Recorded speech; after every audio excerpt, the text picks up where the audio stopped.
And so your compass keeps spinning. It's also a youth or hotspot. People say it's a huge portal. The people who live in that area are descendants from the Eritreans, which were just happened to be called the lake people. They were in the history described as half fish and half human. It's incredible stuff which you can research. We have seen on the shores of a specific area, which is an ancient seabed. We have found numerous rock carvings in the area, all dating back at least a good 20,000 years. And some of the indigenous people think that the oldest carvings are as old as 2 million years. So there's a lot of stuff there which has never actually been looked into. And that's something which we're trying to raise awareness, that people are not losing this particular part of their history.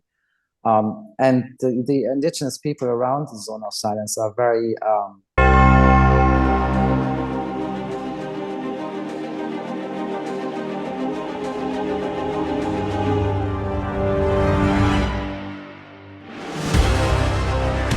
All right, so the Zone of Silence. First of all, a really cool name. The how did you come about like stumbling upon the Zone of Silence? Can you start us with that? Yes, sure. Actually, it had to do with the research I was conducting at the time between 2004 and 2022 in Turkey. So I was visiting Göbekli Tepe, and I had a lot of conversations with different archaeologists discussing the pillar 43, which shows the phoenix holding a sphere. So, and in my research, I really kind of looked into the Haranians, which are not so much known, actually, strangely, in the area. They're from Urfa area in northeastern Turkey. So, and these people are incredibly, or they were incredibly gifted in terms of astronomy. So most likely to be the very first people who have created a moon calendar. But they're also very much in sync with the solar eclipses and the lunar eclipses. So in my research, then I saw that they had the ability to forecast solar eclipses for thousands of years, which is quite incredible. And from that, I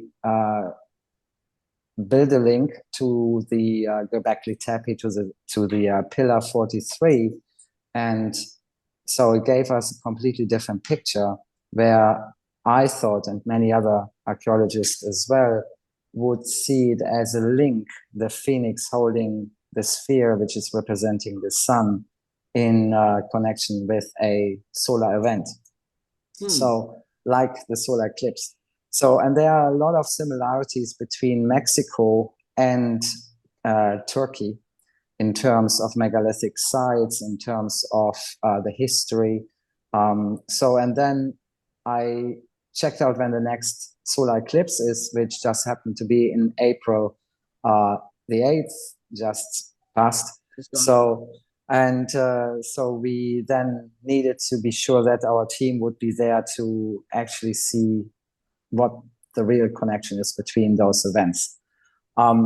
Also, we have, of course, the solar maximum happening at this point, which is the solar maximum 25 cycle to 25.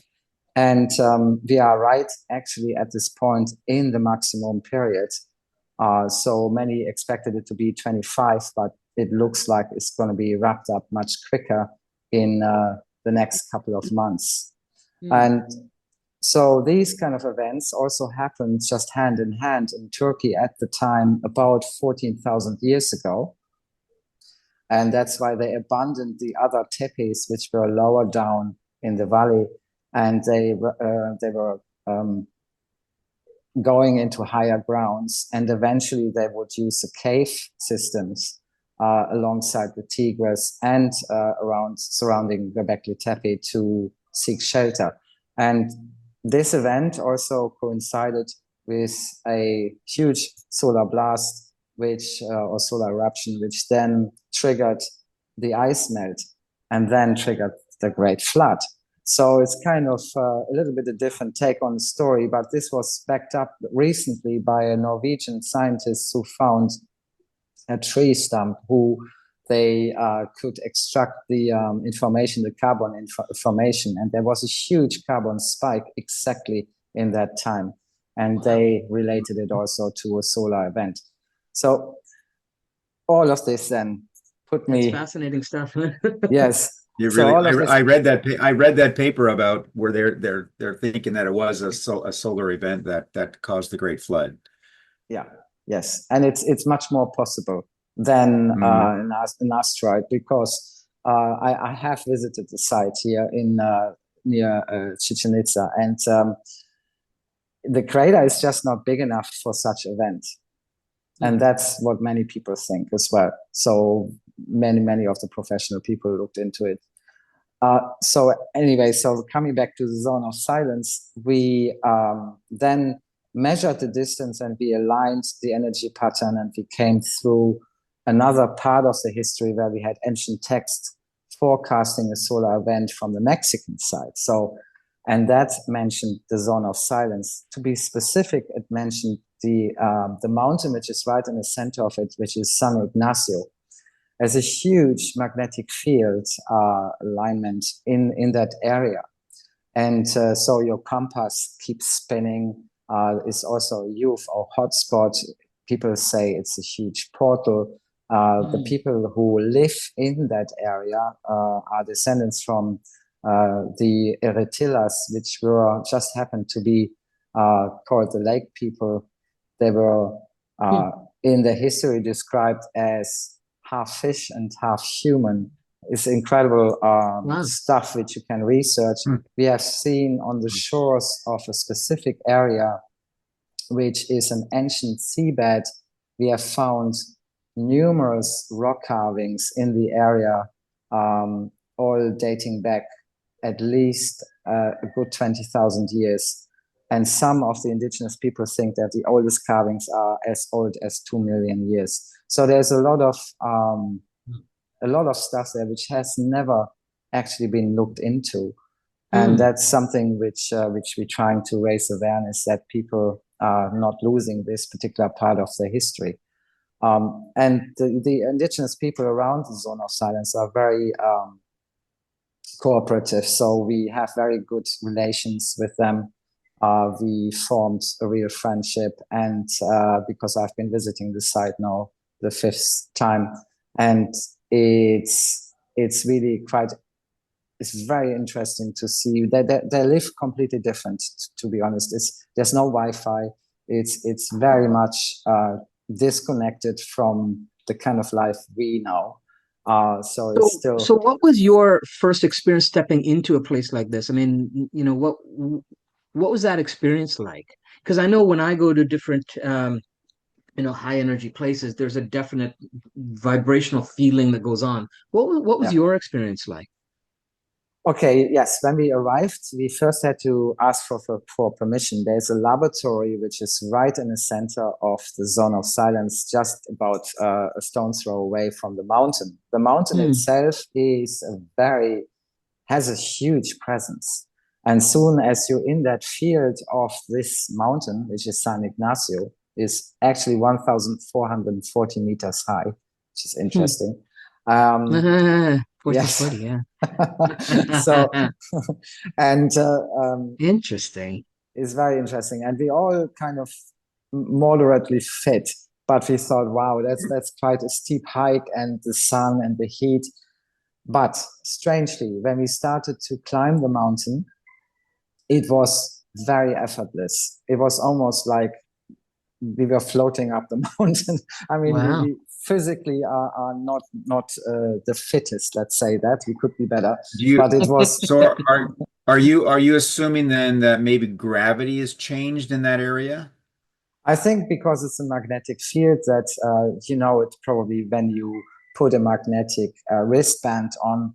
It's like a pain relief, and it also helps the oxygen to circulate faster in your system, so that it has a lot of benefits. And being in such field, which is so enormous, is definitely something else. I mean, all my hair was standing up, and you had that kind of tingling feeling that you are in this incredible vortex Wow. of energy. So it is an incredible place.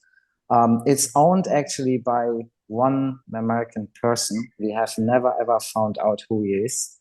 It's a big secret, and Really? there are Interesting. yes, and the laboratory itself is interesting because there are barely any people there. We said it's just a prop for something. So it's just, I mean, we stayed there. There's obviously there are rooms and facilities and all this, but it is strange because barely anyone comes there. And if people come there, they're usually just exploring the biosphere, the reserve, or the plants, which are also affected by this magnetic field. So their coloration is much more intense. Their size is a lot bigger than the usual cacti outside the zone. Even the butterflies and the insects are impacted by it. So it is definitely some place which you have to see at some point. It's different, totally different. So is the laboratory is that funded by the government, or is that privately owned as well? It is actually privately owned. It had been gifted a few years back, and I think the reason for that is because this whole area is privately owned by this American person, and I think this person who gifted the laboratory wanted to be sure that the access to San Ignacio is always present, so that we always can go there, that nobody can stop us from going there. I think she knew that something was going on. There are some other witness accounts of extraterrestrial presence, let's say. So some people who have been stuck in the desert when the rain is starting, it can be actually within minutes almost impossible, because the very dry sand then acts like it doesn't absorb the water as quickly. So it's like huge rivers instantly. So it can be quite dangerous actually. And so a few years back, 2 people got stuck in the zone, and apparently 2 quite very tall people came out and they helped them to get the car out of the track they were stuck in. And they described them as extraterrestrials, which have some yellow clothing on, and then they just disappeared. So so they just helped them. They said thank you, and they just disappeared. That's one of the stories. And there are other witness accounts. There's also a rocket which came down in 1960 in the Zone of Silence, which crashed because of the magnetic energy there, the field. You have also meteorites which are just crashing literally all around that zone. So you can go in specific areas and you can pick up little meteorites every 2 meters. So it's really quite interesting to see how strong that field is. And we also looked into the rocket crash, and we asked the people who have witnessed it. And within hours of the crash, the whole area was sealed off by military. The government has declared the zone of impossible to anybody. Even the local people were not allowed to go there. And so they built a railway track and even a runway for a plane to come and take over 9 months every single tiniest bit of the rocket out of the zone. Now, we heard a lot of people saying it wasn't a rocket. A lot of people. So many people describe it as a Mexican Roswell. A Mexican what? Roswell. Oh. Yes. So there's a lot of stuff going on like that, and there's a lot of more. There are many more secrets which we are still not quite sure what to think about, because I'm a scientist, so I'm always trying to get to the truth of the matter, and I don't Sure. want to kind of publish something which is not accurate. But we went actually into the zone ourselves, and a specific part which is called Linda Vista, and there is a cafe owned by Eugene and Eva, and their outside of the cafe is painted with big grays, the extraterrestrials, Yeah, yeah. and all this. Mhm. So it's and they're lovely people. And since the eclipse, because when we went to the eclipse in April, coming back to that point, we went with the whole team there, and the reason for that was not only to witness this particular eclipse, but also expose water samples to the eclipse to extract the blueprint later, to get the information. And so we have spoken to Eva a lot, and she has afterwards told us on our last visit now, actually, she said since April, since the eclipse was, there are sightings every single day. So we stayed in the desert again just a few weeks back to witness exactly that. And we have recorded actually quite some unusual activity in that zone. So that was fun. Wow. So yes. So what does unusual activity mean? That's pretty vague. So Really? Well, we haven't seen any extraterrestrials in yellow clothing. Oh, okay. but but we have seen actually some lights coming towards us, and I thought, to be honest, because I always try to be rational, these Sure. are people who come with some big torches towards us, and maybe they saw that we had a little campfire and they wanted to be sure that everything is okay. But then when we approached the light, it was very apparent that it was actually not in the level where a human would walk. So it was actually a lot higher, unless these people would have been 20 meters high. It definitely wasn't a person. So, but these, and then when we filmed it, we could see that there were orbs, literally. And they would spin inside, rotate inside in different colors. So there were two of those. And that went on for at least half an hour.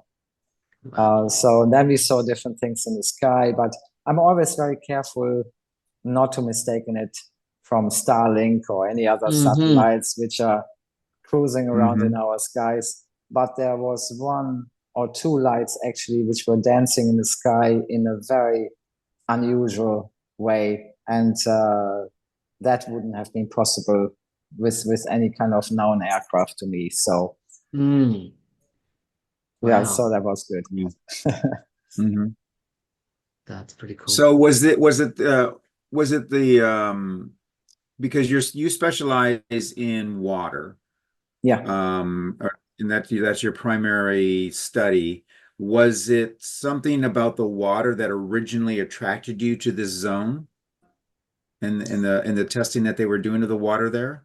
Yes, I was actually already investigating the ancient indigenous people, the Eretillas, which were totally connected to the water, and also known to have this incredible connection to the Pleiades.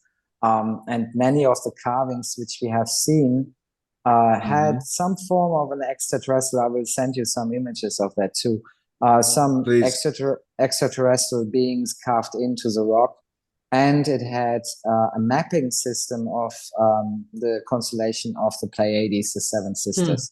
So, and that was kind of repeated in all of the valley. There are some other symbols, and we just have asked one of the indigenous people there, which are now the Laguneros, they're the descendants of the Eretillas. And he was so kind to do some research for us. So he's collecting all the different symbols. He's going around literally photographing all the different rock carvings. And there are hundreds of them in the whole valley. So it's a big job. but we want to map it out and we want to analyze and see what the message behind it is. We were also honored to be taken to one of the cave systems, which was used by the Eritreans when the water levels were rising. They were sheltering in that specific area, and that again coincides with the Göbekli Tepe in Turkey, the same time when the people decided to leave the lower grounds and go into higher areas. So there's a lot of links here between the two civilizations. In your research, did you find that the water had a different or special effect on the biologically on the people of that region? Yes, I mean, we know that there are water sources which are healing springs, and they have usually a higher content of ion. It's like ionizing water, so which could explain why it is richer in minerals as well. But it's a known fact around the world that we had, even in Germany when I was a child, we would be going to a spring which was like a hot spring, but it had also a spring where you could drink the water from, and many people would, especially in Victorian times, it was quite fashionable to go to water spas and drink the water and get treated that way. Sure. So I think we kind of forgotten a little bit how important water is to us. I think today, and here in Mexico, I see that sadly as well. Most people drink the new water, which is Coca-Cola, which is terrible. And it produces so many issues later in life. My friendly term is liquid toxification. Yeah, definitely. I mean, you know, some of the kings actually going back about 10,000 BC, especially in the areas of the Canaanites and some of the area of Levant. Levante is like a peninsula just approaching Israel. And there is a mount called Mount Megiddo, and it means translated Armageddon. And there's only that translation internationally available. So, and this mountain is actually one of the focus points of my research, because they're the earliest records stating that some of the kings would have forbidden people to drink from the natural springs, and they would order them to drink only from the cisterns. And the cisterns have not just developed in Roman times, it's a lot older. And so King Solomon, for example, was one of the kings who would have installed these huge cisterns all around in Israel, but especially around the Megiddo, Mount Megiddo. And these waters were imprinted by quite strange energies, let's say that. So they would have sacrifices, and they would use the blood, and they would use it inside the water to enrich the water with that particular frequency, if you like. And really? And that's actually a praxis which I just learned over the last 2 years, which was not just a praxis in that region, but also in Mexico, where they had water sources running just underneath or most of the pyramids, or I would say actually very carefully all pyramids.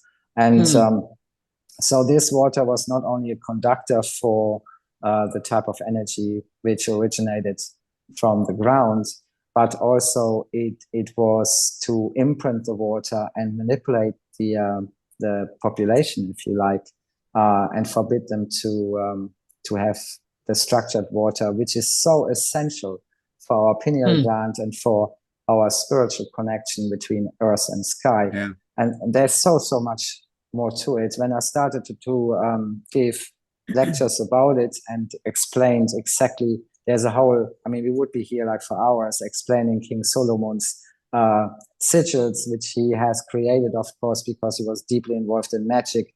And he has, in later years then, before his death, has put these sigils down in Mount Megiddo to get sure that the water is imprinted by his blueprints. So there's a lot of things. And the spring is sealed off, by the way, with a huge boulder, so nobody can get to it. And that's also something which happens here in Mexico a lot. So these tunnel systems all have been sealed off, so nobody can have access. And plus, to top it all up, here in Mexico, they were very smart. And actually not just in Mexico, it's happening all around the world. We just collecting the data of all the megalithic sites where this has been done. And they used mercury inside the water. So if the water would dry up, the mercury would still contain the blueprint. It's very smart. Huh. You know, it's interesting. So I live up here in Seattle, and we had 3 spring sources that came from the mountains, and the state shut all 3 of them down. Yeah. And I used to go there, and I would get, you know, they were just fresh streams that came down. And it wasn't like a pool where, you know, people would bathe or anything like that. It was just a fresh source of water. And people would go there and, you know, fill up, you know, 5, 10, 20 gallon jugs for fresh water. And they shut them down. And there was no, it's just like nobody was damaging or hurting anything. And it was just, it was tragic. It was absolutely tragic. Yeah, that's something which is really happening all over the world at this point as well. So that people are not having, I mean, we had such a trouble with our company. Of course, we're selling water products which are enriched with frankincense, gold, and myrrh, and we structure the water. But we had to jump through loops to get this product onto the market. And while other companies who really have toxic stuff, which is, you know, easy to get on the market, no problem. But if you try and get good water or a health product in that way onto the market, is really, really tough. So we did it because we didn't get beaten down. So we were standing up all the time and coming back with more certificates. And so we are good. But it was a long process, but it just shows how hypocritical this is. So it's, and manipulated, of course, as well. So our tap water, of course, is just not fit for drinking. And that's another thing which people ask me, is there any way how we can enhance our tap water? And yes, that is possible to a certain degree, but you need still a good filtration system to help you to get rid of the nasties which are in our waters, unfortunately. And we, you know, nobody should really use recycled water for consumption anyway. Now that I'm working with blueprints, I can see how embedded those blueprints are and how much information they take on. We have taken water samples from places which have been heavily polluted, and we did enormous research on how water can fix each other. And that's another thing which I'm going to talk to at some point. We have actually seen and evidence in our research that water communicates with each other. And excuse me. And that is partially why no, I need some water. That's better. That's partially why we bringing out this water network system, where we connecting all sorts of people and asking them to send their water samples in, and then we can extract the blueprints, and we can have a huge network of water guardians who are protecting the waters as well.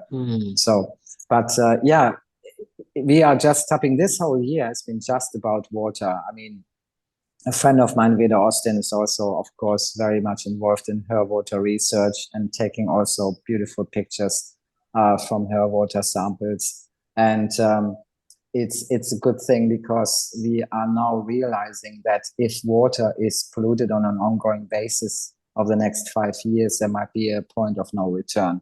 And it will definitely impact on us, of course, as well, because we need of all, water is the first thing which we need to survive. Right. So yeah.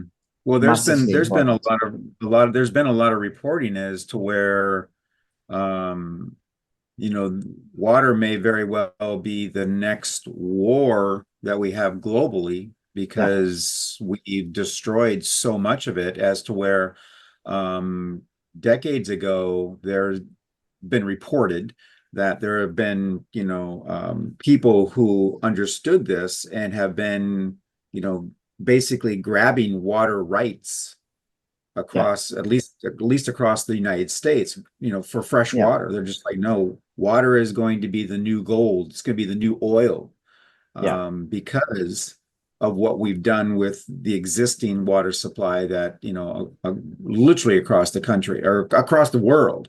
I mean, if correct me if I'm wrong, but the Rhone River through Germany. Yeah. Oh yes. Rhone. If I understood right, that was the most polluted freshwater source in the world for a while.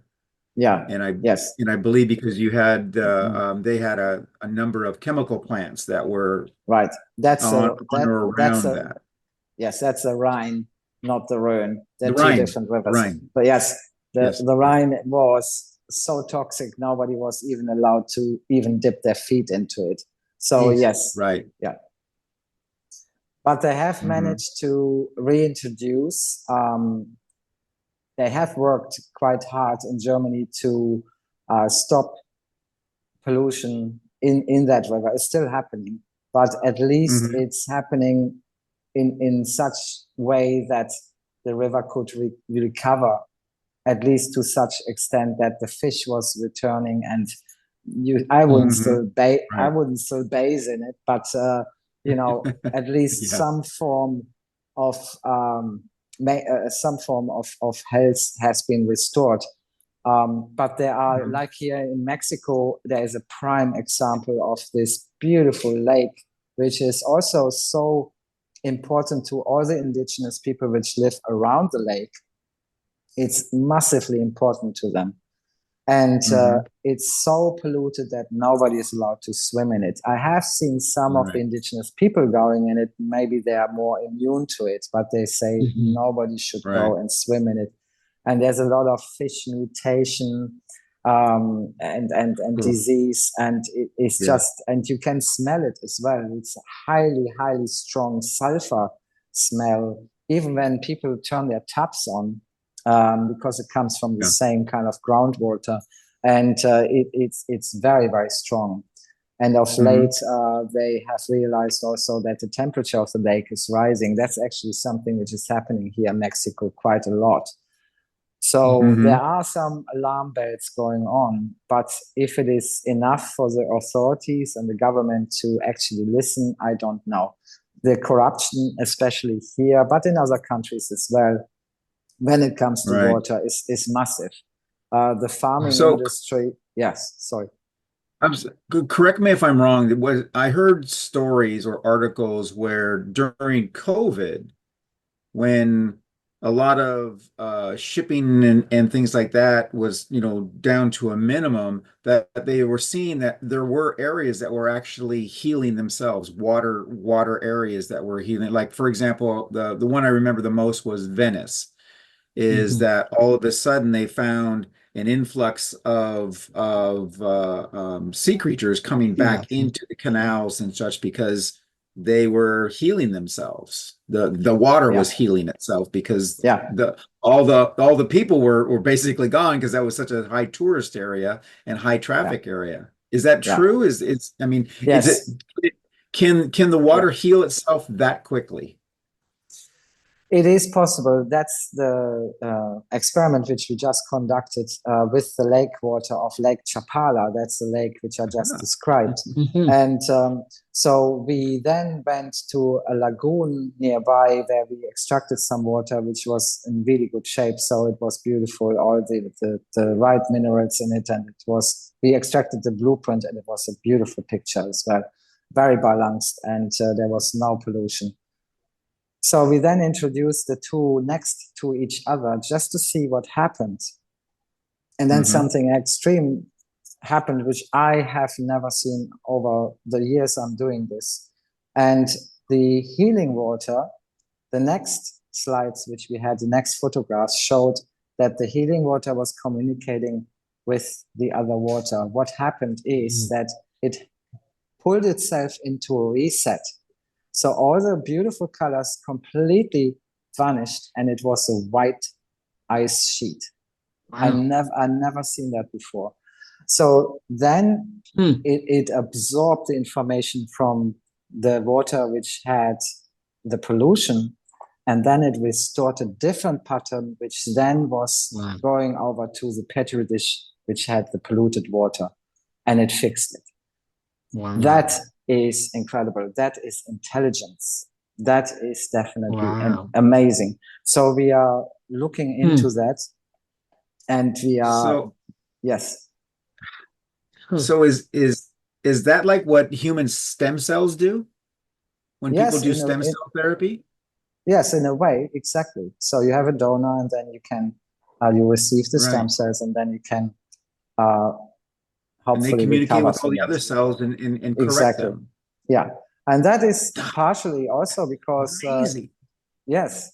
So, and water again is so important in all of this. Even in stem cell therapy, it's just all down really to the makeup, of course, but also it has to do with water. So the resonance, even in our body, we are highly susceptible to frequencies around us. And especially since we have a lot more technical appliances around us, especially the phones, we have to find ways, or the water within us has to find ways to actually function correctly without creating a problem. Some people, of course, who are very, very sensitive will have a problem until their body has adjusted to the frequencies around us. So, and that's the same with water. It can actually adapt to it. A large body of water can do that. The biggest problem we have is, I think, the issue that we have the plastic, the microplastic in all our waters. And that is a huge, huge issue. But other pollution, I have seen that water can fix itself. Yes, especially as you described in Venice, when the people were not hiring the gondolas and all this kind of stuff, which is leading to the stress of the water. And also many of the people, when they go into the hotels, and then they have, of course, the problem of the sewage, and that sewage will be usually just pumped into the canals. So, and that is the same here around the water sources as well. So the sewage is one of the biggest problems, which is being done on an ongoing basis, because it just tips the pH levels of the water sources into oblivion. So, and then you have acidity on top of the problem you have. But otherwise, yes, I have seen it can do that, but it needs to have the time to fix itself. So if, like in Venice or other sources of water where there was no impact for a little while, you can see it recovers actually really, really quickly. Nature can do that. And nature can also tell us when it has enough. So there are protective systems in place, if you like, which water has in terms of bacteria and microbes and stuff. So to if the water levels are too manipulated from our doing, these kind of things can be released. They're all packed up in the Antarctic, for example, in the ice. And there's already some alarm bells going on saying, okay, we need to watch what we're doing, because this could pollute not only the water of the Antarctic, but also the waters around the world. So there are, I think in nature, it's all about balance, as we know. And I think if one species is taking over and damaging this earth too much, I think there are precautions in place. I do believe that. So it's on it's on us really to listen and to do something against it. Yeah. So how do we make people listen? How do we make the governments and the industrialists and such, how do we make them listen? I think that has to come by to my knowledge or to my understanding, the best method is if we all join together and join forces and then be increasing the pressure onto our governments. And I know there are petitions out there and things and signatures, and these unfortunately don't go very far. What is needed to have a network in place, and that again is why we're doing what we're doing. We are creating this global network of water guardians who are not only monitoring the water sources and ensuring their well-being in that way, but also we're extracting the blueprints, and people can have their personal blueprint from those waters to work with that, because you can use it also for your own good. You can use it for your healing water blueprints. Can be very beneficial to your own drinking water.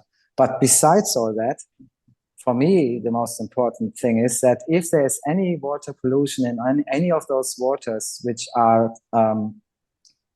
monitored by our water guardians, we can raise an alarm flag immediately. Because usually when there is any kind of problem, we had that in the UK, I think it was about a year ago at least, where a river in Devon got completely intoxicated by some substance which has been put into it from some company. And it was so severe that through Devon, we had numerous towns who were completely shut off from the water because nobody was allowed to drink it for days. So they had to bring in water sources and all this. Wow. And this kind of stuff is what we are dealing with much more on a regular basis now. And that is because corrupt companies just think they can get away with it, because by the time someone is raising the alarm bells, they already put the stuff into the river. Yeah. But if there is international pressure on these companies and on the governments, then they are much more likely to listen. But if it is just the local people, it goes almost undetected. That's sad. So getting back to the Zone of Silence, so I understand you're writing a book currently, right? And you're going to be launching soon? Yes. The planned launch is in about 2 months. So we haven't even got a title for it yet, but it's all about the water research. We probably call it the secret language of water. And there is actually a language which has been connected to our waters many thousands of years ago. I'm working with a linguist from Germany, and he is very, very smart. And so he has studied all the different river names and has found that, especially in the areas of Wales in England, North Wales, there are still some of the river names in place which are completely disconnected from the language as it is spoken now. And in Germany, we have that too. We have Dachau, Donau, all these AU endings of all the towns who've been next to the rivers. And so there are implications here. Yes, that there was a completely different language. And he has deciphered, I think, 6 letters, maybe 7 by now, who are from a very old alphabet, which was connected to a language dedicated to water. And that is something which I also heard from the indigenous people, who are, of course, working with water on a completely different scale. I mean, we're not talking like the Mayan shamans who would stand in the courtyards of the pyramids, which had been filled up with water in that time. And they would stand in the center and would chant to the water. And in that way, through the acoustics, because if you stand in the center of the courtyards and you clap your hand, it echoes from all 4 directions. And these chanting, these frequencies would create semantic patterns in the water, which then would carry that information. Interesting. So there is a lot which we totally forgotten about in history. And I've seen so many records about these type of practices. And some are still in place in some indigenous circles where they using this kind of chants, these melodies, these songs. They call it the song of water, and they still sing it to the water. So we are just really just scratching on understanding how important water is. These indigenous people healed themselves with the water. They were able also Yeah. to, So I mean, even if you think about, like the ancient Hawaiian hunas, right? yeah. And if you're thinking so my head goes, okay, well, because when we talk language, I'm like, oh, okay, like sparks things for me. If in the artistry of the language that they're speaking when they're doing the healing, that communicates the water structure in the body. Yeah, That exactly. can make some shifts in what it actually does. That's pretty amazing, man. That's pretty awesome. Yeah. Yes. Yeah, absolutely. That's why we know that healing water has an incredible effect on us. You know, the springs which have been used and mainly shut down are now taken over by Nestle or whatever. So, you know, yeah.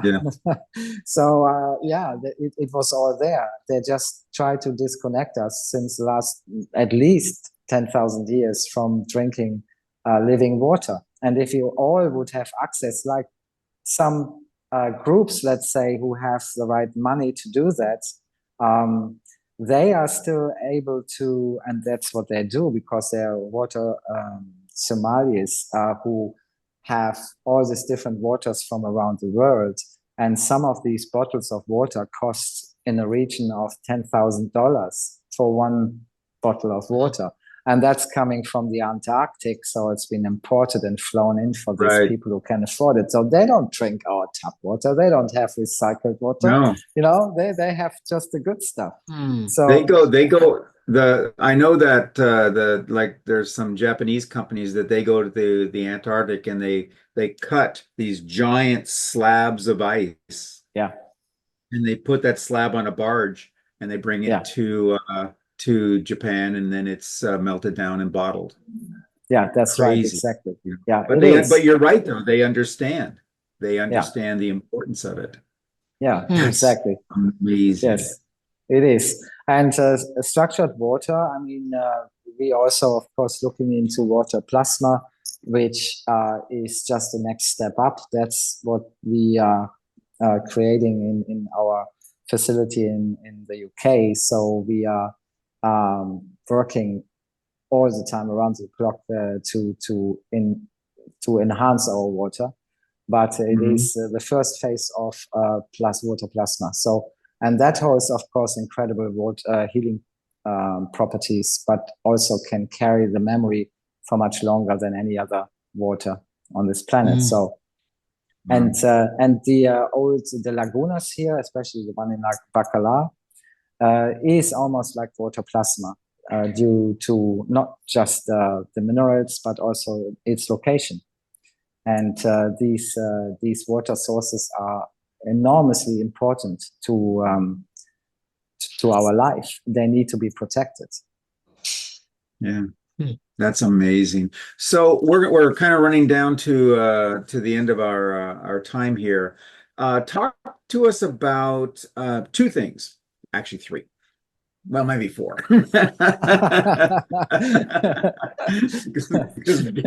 I see Gary. I can see Gary's just going like this because he's got 1,000 questions now. No, I have to have you back on for sure. But what are three things that people right now, today, listening to this show, what are three things that they can do to improve their intake of water or the quality of water? Yes, the very first thing is to make a connection to water. Water likes to communicate with us, and that is really true. So the frequency of our thoughts is extremely important. So by holding the water or just speaking to it, or if you don't want to speak to it, just write a little message on a piece of paper and just attach it to the water, like Dr. Emoto did on his experiments. And so that is, if you handle water and if you care for water in a more loving way, then this will also reflect in that moment when we're drinking this water, and we will introduce this beautiful energy into our body. So that is the first thing which you can do. And also Okay. people, I want to ask you. I yeah. want to ask you one question based on that answer. Is there going to be a difference between writing a message like love, I love you type thing and attaching that to the water, or typing it and printing it and then making a Yes, sticker and put it in your water? it's a good question because actually one of the people who we're working with, she did exactly that. It's strange that you bring that up. She had a Hey. she had a word printed out and put even like a heart behind it, but not painted or just by the computer. And then she wrote it by hand, and there is definitely a difference. So the Okay. signature writing contains our frequency a lot more than, of course, the computer. It didn't actually respond to it at all. But by using your handwriting, it does. Yeah. Mm-hmm. All right. Fantastic. What's number two? Number two is go out in nature and just visit a spring, a water source. It could be a stream, it can be a well, it can be an ocean, it can be any water source, maybe except your tap water. And just communicate with it. Just sit on the shores and just meditate and just connect to it. Because, see, in ancient times, all the indigenous groups would communicate with the water, and they would also establish that the language of water was different from water source to water source. Like when we are, for example, in the UK or whichever country, have different dialects, and so has the water. So very often it's quite important that we are connecting these water sources again, and that's what the indigenous people used to do. They used to connect these water sources, and because, as you stated earlier, they can fix itself. Like water can fix itself, but it doesn't like to be disconnected from all other water sources. And of course, because we have manipulated the water ways in such a incredible way, all the river systems, we straighten them out, we build dams, we have done all sorts of things to it. And so the natural flow has been massively interrupted. So what we can do is just to send loving energies into the water. And what I do is I always apologize for our actions, and I try to I don't like to take anything from water. I let it speak to me. So, but yeah, I sit very often, just kind of take a moment and just concentrate on the water and tune in. So in that way, I think every single thought has a frequency, has energy, and you definitely will be heard. So that's that is wonderful. Yeah. So that is something which we all can do. And you go outside as well, and you do a good thing, for your health. But also the children, take your children, explain to them how important water is, so that we can actually have maybe the next generation water guardians right there, so that we can protect what we have. Right. Do you recommend that somebody perhaps create something where they can capture water from the sky, rainwater, like a bird bath, or like, for example, I have a big stone in my garden, and it was naturally carved into a bowl, and I let the rain just gather in that. But I mean, That's beautiful. for somebody to put something out, a nice bowl or a nice dish outside and capture that rain to bring that water into their lives. Absolutely. Yes, exactly. If you don't have a water source, then that's a beautiful idea, by the way. I like that. It reminds me on the place actually in the Zone of Silence, which is like formed like almost like a chalice, and it's capturing all the water. And we have actually taken a blueprint from that area. So yes, and that would help. It also does do a huge favor to our wildlife, of course, to the birds, but also for having just a connective point for ourselves to to stay in touch with water and just reconnect. And I cannot even explain in a few words how important this water connection is we have. And even self-healing, we can heal ourselves in that process as well. There is so much more studies have been done over the last few years, especially the last year. And it's really like an intelligence. Water has an incredible memory as well. So it memorizes everything, every single motion, every single impact we put into the water. We had one slide of a blueprint, which was from an exceptional portal. And it actually told us off by showing an image of all the rubbish surrounding the water source. It was like a photography taken from the shores of the water. And so it was very sad, actually. And it was pointing the finger and saying, and that's just something which you can do as well. When you go out to your water source, have a look what state it is. And if you see some rubbish, don't just leave it there. Just take it if you can. And just make a tiny contribution to cleaning up the mess we have created. And it doesn't matter if you dropped it or someone else. If you see it, then you should take responsibility and remove it.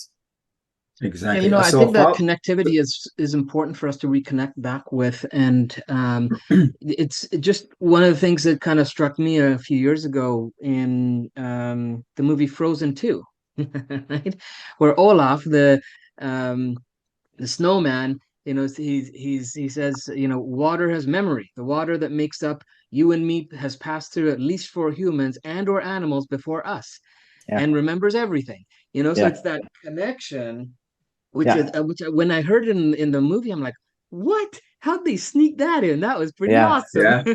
That's and it's so true, because of course. So with that in mind, could we take that water that we collect from the rain and take a dropper of that water and put it into a jug of water that we've taken from the tap?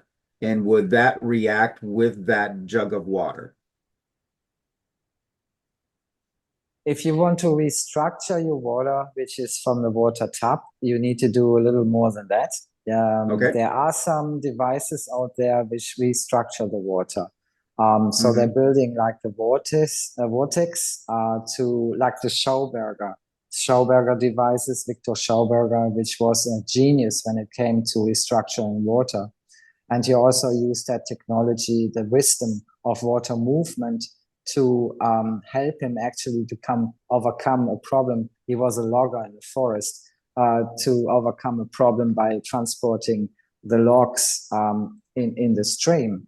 So he did it in the most efficient way because he understood how water is moving and how he can use that energy. So it's incredible stuff. And even his research is still the main reason for some people who go into that kind of research, and they use his research 100 years ago to develop some new technology.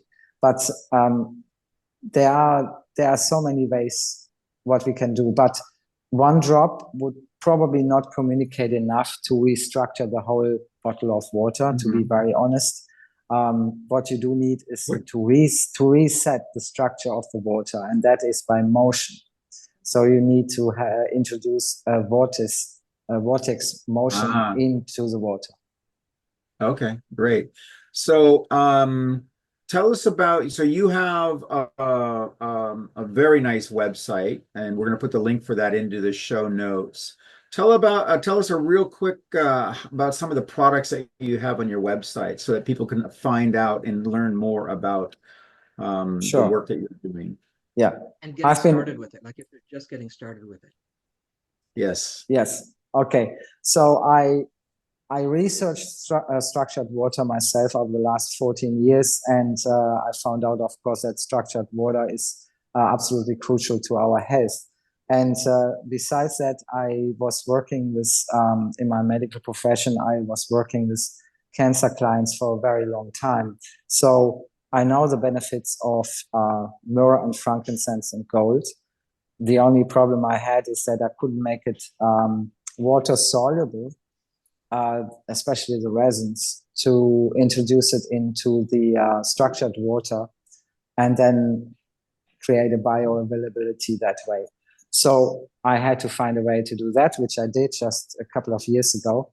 And then we extracted the resins from the frankincense and the myrrh, and we connected it with the gold, and then we fused it into a tank which had a magnetic field, and that way we charged up the water to be ready to take on that information. And then we, I mean, it's quite complex, so I'm not going into all the details, but our lab looks a little bit like a sci-fi lab. We have we have a lot of different color frequencies which we're using. We have sound frequencies which we are introducing into the water, creating semantics, so that every water is charged up in the right way. So, and then we had the launch about 1.5 years ago, and we had 100 people testing it beforehand before we did it. And the result was absolutely mind-blowing. I cannot say anything here what it did, because then I would make claims, but it was a no-brainer for me that this had to go out to as many people as possible. And so we had the water, the Aquan water, going out first, and then we had a concentrate, which is a frankincense-based concentrate, and then we have a myrrh concentrate as well. And they're all extremely beneficial to your health. So we have also a cream which people use for their eczema and other skin conditions, and they absolutely swear by it. It's one of our best products, really. So yes, but we also offering people to come along to the we call it the Aquan Explorers. So you can sign up, and we have very small groups, so about 7 people, maximum of 10, who are we introducing to the different water sources which we have visited in Mexico, and I'm just doing the same in Peru soon. Cool. Yes, yeah. So they can come, and they also will be introduced to the indigenous people and things like that. So yeah, that's really important for us to spread the knowledge about the water and the connection we have, so that we can relearn to connect again. That's awesome. That's amazing. Well, Dr. Alex Ling, we appreciate you taking the time. We are absolutely fascinated. We are going to dive deep into this. So, and then when the book is ready, and by the way, I am voting for The Silent Song of Water as the title. That's a good one. But when that is ready, we are definitely having you back on, if not sooner, because this is fascinating. This is so important for the world. Yeah, it is. It really is. And all the money which we're having from, even through the company, we are supporting a lot of other projects. For example, the Ejido La Flor, who are trying to fight back against the farming industry, which is closing in and taking valuable space away for the tortoises, which they try to protect. So there's all sorts of things. You know, so I'm going to throw this out there real quick, because we've got another interview that's coming up. But you know, send us some information about these other projects as well, because we'd love to have them on the show as well. Sure. Yeah, and I also have some connections in the carbon credit world that are looking for projects to fund.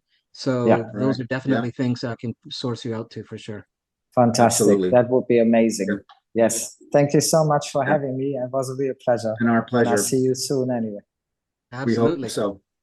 Thank you very much. Thank you. Thanks a lot. Bye-bye. See you soon. Bye. Bye.